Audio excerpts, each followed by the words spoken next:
Bienvenue dans la cuisine de Sally Cook. Comme vous le voyez, aujourd'hui nous allons préparer un délicieux potage poireaux pommes de terre avec des tout simple, très délicieux, mieux que ce que vous mangez dans le commerce.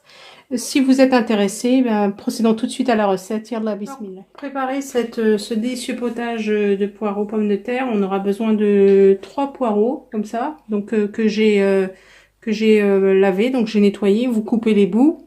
Vous laissez juste un petit peu de verre, surtout vous enlevez les feuilles qui sont bien dures, et puis vous enlevez la première couche comme ceci.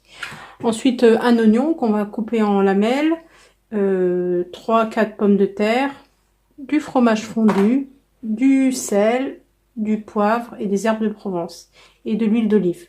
Donc je vais couper mon oignon et mes poireaux que je vais faire revenir dans de l'huile d'olive. Donc vous détaillez le poireau comme ceci, avec un couteau qui coupe bien, donc de manière très fine. Donc les trois poireaux.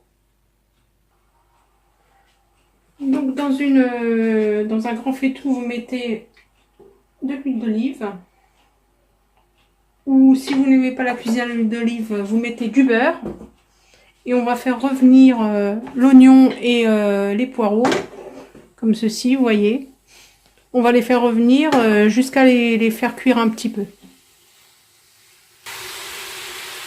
Donc après avoir bien fait suer mes poireaux et mon oignon, je vais rajouter mes pommes de terre.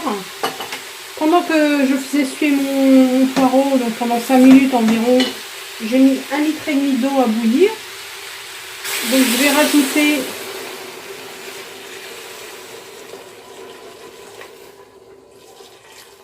voilà à peu près 1 litre. 1 litre d'eau. Je vais assaisonner, donc un petit peu de poivre, un peu de sel et des herbes de Provence. Comme il commence à faire froid, ça fait du bien. Je vais couvrir et je vais laisser cuire tout ceci pendant une petite demi-heure, le temps que mon poireau et mes pommes de terre soient cuits. A tout de suite. Donc voilà, au bout de 20 minutes de cuisson, donc les pommes de terre sont cuites, les poireaux sont cuits. Je vais mouliner tout ça avec mes 3 morceaux de fromage et je vous montre le résultat après. Donc voilà le résultat de mon potage, une fois que je l'ai mixé avec les 3 morceaux de fromage fondu. Vous n'hésitez pas à rajouter de l'eau bouillante si votre potage est trop épais, donc vous le faites à votre convenance. Voilà, donc à bientôt sur la cuisine de Sally Cook. Bonjour.